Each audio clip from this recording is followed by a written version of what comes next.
kesembuhan, pemulihan gereja. Kalau Paulus kadang berkata kamu adalah gereja, kadang berkata kamu adalah bait suci. Bait suci pertama itu dibangun oleh Raja Salomo. Bait suci kedua itu dibangun generasi setelah pembuangan dari Babel, yaitu Nehemia bersama rekan-rekannya. Dan setelah itu diruntuhkan, setelah Yesus bernubuat bahwa bait suci itu akan diruntuhkan, maka diruntuhkan, dan bait suci ketiga itu belum dibangun. Tapi semua perlengkapan, semua yang dibutuhkan untuk membangun bait suci ketiga sudah disiapkan semuanya. Sehingga orang-orang berkata kalau bait suci ketiga selesai dibangun itu tanda akhir zaman sudah dekat. Karena sesuai dengan kitab suci nanti antikris itu akan berbicara, akan menginjak-injak bait suci ketiga itu. Tapi tahukah saudara, ternyata bait suci ketiga sudah selesai dibangun. Kita akan lihat bait suci yang pertama. Bait suci pertama itu dibangun oleh Raja Salomo. Dan tahukah saudara, pembangunan bait suci pertama memang sudah dilengkapi semuanya oleh Raja Daud. Dan ini mahalnya sangat mahal sekali. Ini menjadi salah satu bangunan termahal di dunia sampai saat ini. Kalau tidak salah, bangunan nomor 1 paling mahal. Dan harganya hampir, ini data yang saya dapat tahun 2021, itu hampir 700 triliun rupiah. Bangunan bait suci. Dan bangunan ini kenapa begitu mahal? Karena mereka tahu mereka memberikannya untuk Tuhan. Di mana Tuhan bertemu dengan jemaat atau umatnya di bait suci ini. Tapi sekarang tidak ada bait suci secara bangunan permanen seperti ini. Tidak ada bangunan lagi saudara di Israel. Mereka masih menunggu pembangunan yang ketiga secara permanen, bangunan yang dibangun oleh manusia. Setelah pembangunan ini, ada lagi bait suci yang kedua. Siapa itu bait suci yang kedua? Mari kita baca sama-sama. Yesus menjawab mereka, hancurkanlah tempat suci ini, dan dalam 3 hari aku akan mendirikannya kembali. Namun yang dia maksud dengan tempat suci itu adalah tubuhnya sendiri. Jadi tubuhnya itu termasuk bait suci. Bait suci itu terbagi 3. Halaman, ruang kudus, dan ruang maha kudus. Dan harus ada domba yang harus disembelih dan harus ada imamnya. Dan di dalam Yesus, siapa ya domba yang harus disembelih? Yesus Kristus sendiri. Yohanes Pembaptis berkata, lihatlah, inilah anak domba Elohim yang menghapus seluruh dosa manusia. Jadi domba yang disembelih itu ternyata Yesus yang harus disembelih.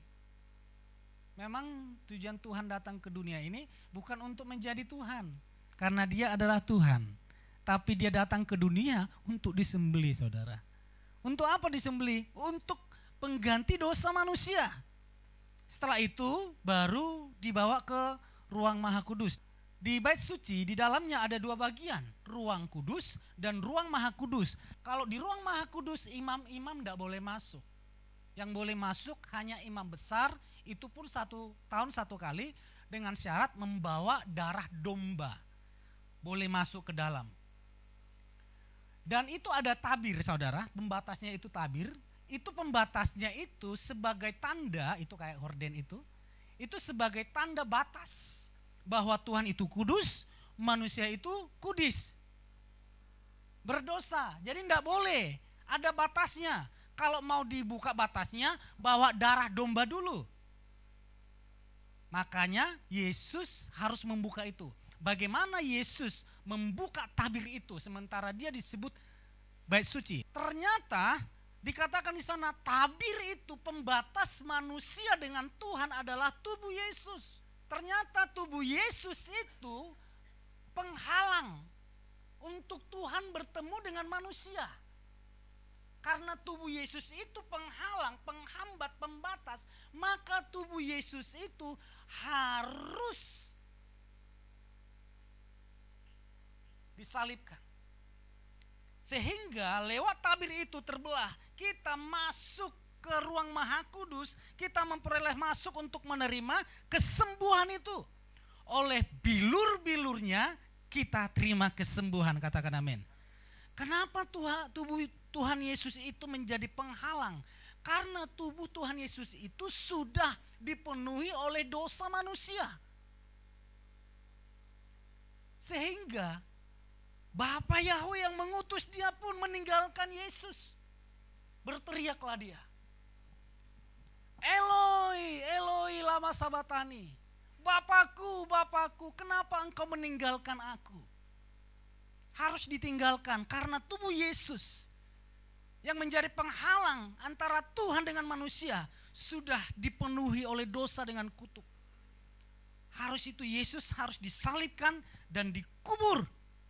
Sehingga waktu Yesus disalib, Yesus dikubur, artinya penghalang untuk manusia bertemu dengan Tuhan sudah tidak ada lagi. Waktu Yesus bangkit, mana penghalangnya? Jadi lihat salib, lihat penghalang itu sudah dikubur. Lihat salib, intimidasi itu sudah dikubur, katakan amin. Harus ada imam besar. Siapa imam besar? Next. Ternyata imam besar itu Yesus Kristus sendiri juga. Wah saudara, dia dombanya, dia imam besarnya, membawa darahnya, tubuhnya harus dicabik-cabik. Sehingga Yesaya berkata, seorang pun dari antara kita tidak menginginkan rupanya. Melihat rupanya itu kita mau muntah. Saudara pernah melihat orang yang ditabrak, keluar perutnya, usus-ususnya? Saya pernah lihat sendiri saudara, 1 minggu saya tidak bisa makan, mau muntah. Mau makan walaupun itu makannya sasang, nadiura, yarsik, semua enak-enak gitu ya. Tapi karena melihat peristiwa itu, perutnya itu, bayangkan wajah Yesus disalib seperti itu. Tercabik-cabik. Tidak ada orang yang menginginkan, mau muntah. Supaya kita dapat dipermuliakan oleh Tuhan Yesus. Tepuk tangan bagi Tuhan. Saudara kok tepuk tangannya ragu-ragu sama Tuhan Yesus loh. Tepuk tangan yang paling meriah bagi Tuhan kita. Itu adalah bait suci yang kedua. Bait suci yang ketiga, mari kita baca. Ini lebih keren lagi. Tidak tahukah kamu bahwa tubuhmu adalah rumah Roh Kudus, yaitu Roh Kudus yang ada di dalam kamu, yang kamu peroleh dari Elohim, dan bahwa kamu bukanlah milik kamu sendiri. Next. Jadi poinnya adalah bait suci ketiga adalah tubuh kita. Tubuh saya. Nah, tubuh saudara, tubuh saya itu tempatnya Roh Kudus tinggal. Tubuh kita bukan tempat penyakit. Tubuh kita bukan sarang penyakit, apalagi sarang kepahitan, apalagi sarang permasalahan, penyakit, tumor, bukan.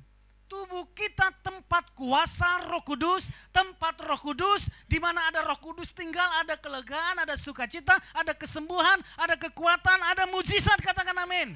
Itulah tubuh kita. Saudara, ini di luar sana mungkin belum dikhotbahkan. Tadi pagi saya khotbahkan. Di gedung gereja ini tidak ada Tuhan. Di gereja manapun tidak ada Tuhan. Tidak ada Tuhan di sana. Gak ada Roh Kudus di sana. Kalau ada Roh Kudus di sini, di gedung ini, kasihan Roh Kudusnya saudara. Kalau kita sudah selesai ibadah kan, pulang. Lampu dimatiin, AC dimatiin, semuanya kita pulang. Ngapain Roh Kudus tinggal di gereja ini? Sendirian. Padahal tujuan Roh Kudus adalah menginsapkan manusia akan dosa. Siapa yang diinsapkannya sendirian di sini? Paling-paling ketemu dengan cicak di dinding, apalagi nyamuk. Nggak ada Roh Kudus di sini. Kalau ada Roh Kudus di sini itu karena saudara. Kalau kita sudah pergi, maaf kata tempat ini dipakai oleh Konghucu, Islam, maka bukan Roh Kudus yang tinggal, roh yang lain yang tinggal di gedung ini. Di mana Roh Kudus tinggal? Dalam hati kita, dalam tubuh kita. Ini adalah tempat yang kudus. Jadi ada orang berkata, hati-hati di altar Tuhan. Jangan bermain-main di altar Tuhan. Ini terlalu kudus. Salah, saudara. Jadi kalau itu konsepnya dulu saya sebelum bertobat. Kalau lihat gereja itu kan kayak tempat kudus ya gitu. Apalagi lewat altarnya. Kalau orang gereja-gereja lama, saudara, kalau mengaku dosa atau berbeban berat datang ke altar, seakan-akan kalau mau mendekat altar itu mau dekat dengan Tuhan gitu. Kalau sudah ada di altar seakan-akan dia sudah bersama Tuhan. Jadi dia dengan leluasa menceritakan masalahnya. Padahal dia tahu kebenaran berkata, Tuhan berkata, aku tidak akan tinggal lagi di bangunan buatan manusia. Tuhan hanya tinggal di tempat buatan Tuhan. Siapa buatan Tuhan? Saudara. Bangunan secara fisik ini buatan manusia. Tuhan tidak akan tinggal lagi, dan Tuhan sudah bersumpah tidak akan tinggal lagi. Kalau gereja dibakar, Tuhan tidak akan bertindak. Tapi kalau orang percaya dianiaya, Tuhan akan bertindak. Katakan amin. Roh Kudus tinggal secara permanen di dalam tubuh kita. Tidak akan ditinggalkan. Tidak akan pergi. Ibrani berkata, sedetik pun, sekalipun Tuhan tidak akan pernah meninggalkan kita, melupakan kita. Apa kalau kita ada masalah, ada persoalan, kita bertengkar dengan istri kita, dengan suami kita, dengan tetangga kita, dengan rekan pekerjaan kita, marah-marah, bukankah Tuhan Roh Kudus akan pergi? Enggak. Dia akan menuntun kita, menginsafkan kita. Ayo nak, andalkan Tuhan. Ayo nak, ada Tuhan lo bersamamu. Justru dia akan membawa kita untuk keluar dari kelemahan kita. Karena Roh Kudus itu selalu mengingatkan kita. Ingat loh khotbah tadi. Ingat loh firman Tuhan tadi. Ingat loh pujian tadi. Roh Kudus itu akan terus membimbing kita. Katakan amin. Jadi tubuh saudara adalah tempat Roh Kudus bertemu dengan roh kita. Nah, tadi saya katakan salah satu tujuan bait suci adalah untuk mempertemukan Tuhan dengan manusia. Amin. Saudara, tidak mungkin agama lain saudara bawa beribadah di tempat ini. Ayo ke gereja supaya bertemu Tuhan. Dengar gereja mereka sudah anti. Tapi karena kita adalah bait Roh Kudus, bait suci atau gereja, tubuh kita ini menjadi perantara untuk Tuhan bertemu dengan dia. Kalau Tuhan mau bertemu dengan orang yang tidak percaya, harus melalui bait suci, harus melalui gereja. Siapa? Saudara dan saya. Tidak perlu datang ke gereja, mereka sudah mengenal Kristus. Mereka sudah bertemu Yesus, sehingga mereka berkata, Pak, doakan saya. Karena apa? Lewat saudara. Lewat jemaat YS Jakarta, orang-orang di luar sana, bahkan orang-orang sesama kita bertemu dengan Yesus dan mereka dikasihi Tuhan. Katakan amin. Ayat terakhir, 1, 2, 3. Sebab kamu telah dibeli dan harganya telah lunas, telah dibayar lunas. Karena itu muliakanlah Elohim dengan tubuhmu dan dengan rohmu yang adalah milik Elohim. Terus, supaya dia dapat menampilkan di hadapannya gereja yang cemerlang, yang tidak bercacat atau kerut atau sesuatu yang serupa itu, yakni gereja yang kudus tanpa celah. Next poinnya adalah tubuh kita itu berharga. Tubuh kita itu kudus tanpa celah. Lihat saudara, bangunan fisik yang tadi itu harganya berapa? 700 triliun. Dan tubuh saudara tahu harganya berapa? Kalau 700 triliun tubuh kita, tidak perlu Yesus harus turun ke dunia. Terlalu mudah bagi Yesus untuk membayar 700 triliun. Tubuh saudara berapa? Saya kasih tahu ke saudara. Surga pun tidak dapat beli tubuh saudara. Dunia pun tidak dapat membeli tubuh saudara. Harus yang empunya surga itu pun harus dibayar dengan nyawanya sendiri. Betapa mahalnya, Yesus berkata, betapa berharganya engkau. Engkau seperti biji mataku. Sehingga kita dapat berkata, terlalu besar kasih-Mu Bapa. Kenapa? Karena saudara itu sangat mahal, bukan 700 triliun, bukan lagi 700.000 triliun, bukan lagi berapa lagi triliun yang paling tinggi saudara bisa sebut. Kalau selama nominalnya itu bisa disebut, itu masih gampang, tidak perlu Yesus datang ke dunia.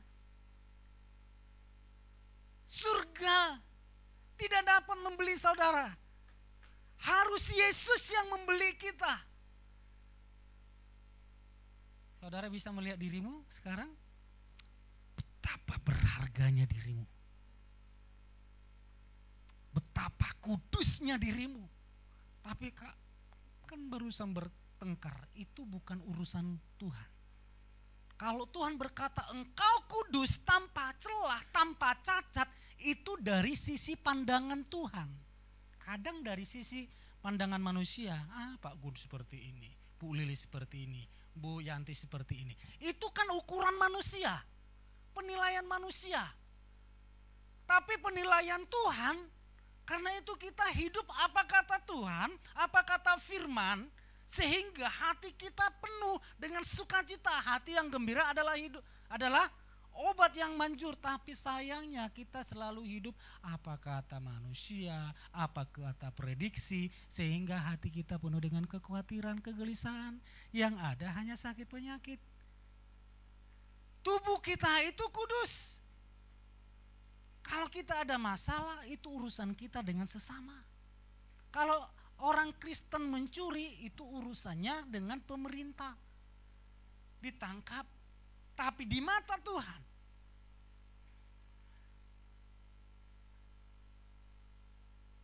Saudara punya anak. Kalau anak saudara bersalah, saudara pasti jagai, belai. Saya dulu pernah melakukan kesalahan di kampung halaman saudara. Karena kesalahan itu saya masih ingat jam 12 atau jam 1 pagi, heboh kampung. Lalu saya harus, ini masih SMP atau SMA waktu itu, saya harus mau melarikan diri tuh. Papa saya ngomong gini, kamu pergi, Papa yang hadapi, Papa yang tanggung. Wah, itu sampai saya ingat hari ini saudara. Kamu pergi, selamatkan dirimu, Papa yang tanggung. Wah, saya mau menangis, hancur hati saya. Tahukah saudara, semua rasa malu kita, aib kita, dosa kita, Yesus yang tanggung. Sehingga benar-benar kudus. Surga, malaikat tidak berani berkata, engkau cacat, engkau tidak sempurna. Yang berkata demikian hanya satu, siapa namanya? Lucifer. Hanya iblis yang berkata supaya kita makin menjauh dari Tuhan. Kamu tidak layak, kamu tidak sempurna. Tapi Tuhan berkata engkau layak, engkau sempurna. Karena apa? Ada Roh Kudus. Saudara kudus bukan karena apa yang kita lakukan, tapi karena ada Roh Kudus di dalam diri kita. Di dalam Pak Gunarto, di dalam Ibu Lili, di dalam Ibu Yanti, di dalam Jemaat YS Jakarta Ibadah 2 ini ada Roh Kudus. Karena ada Roh Kudus maka kita menjadi pribadi yang kudus, katakan amin. Bukan karena apa yang kita lakukan. Kita baca firman dari Kejadian sampai Wahyu, bukan semakin kita kudus. Saudara puasa 3 hari 3 malam bukan semakin kudus. Kita puasa 3 hari 3 malam bukan supaya Tuhan semakin sayang kepada kita. Bahkan kita penginjilan, kita kasih anak-anak yatim piatu, orang-orang di pinggir jalan sana makan, Bukan supaya Tuhan makin sayang kepada kita. Kasih Tuhan itu tidak dapat lagi dikurangi, tidak dapat lagi ditambahi. Sudah sempurna. Sempurna, katakan kasih Yesus sempurna atasku. 1, 2, 3. Jadi bukan lagi kita baca firman Tuhan, kita doa puasa supaya saya kudus. Bu Yanti belum doa puasa. Lebih kudus saya dari Bu Yanti. Bukan. Saudara melayani, saudara membaca firman, saudara jadi diaken, saudara menabur, saudara memberikan persepuluhan. Karena kita sadar bahwa Tuhan itu terlalu baik bagi kita. Sehingga kita merespon. Saudara enggak mungkin penjahat pun, kalau penjahat itu tahu dipelihara, dijagai, dia akan tahu merespon. Tapi banyak orang Kristen di luar sana enggak tahu merespon. Sudah ditebus enggak mau ibadah, tidak mau melayani, tidak mau sama-sama memperbesar kerajaan Tuhan. Tapi saudara di tempat ini hujan-hujan, jauh dari sana datang melayani. Karena apa? Saudara sadar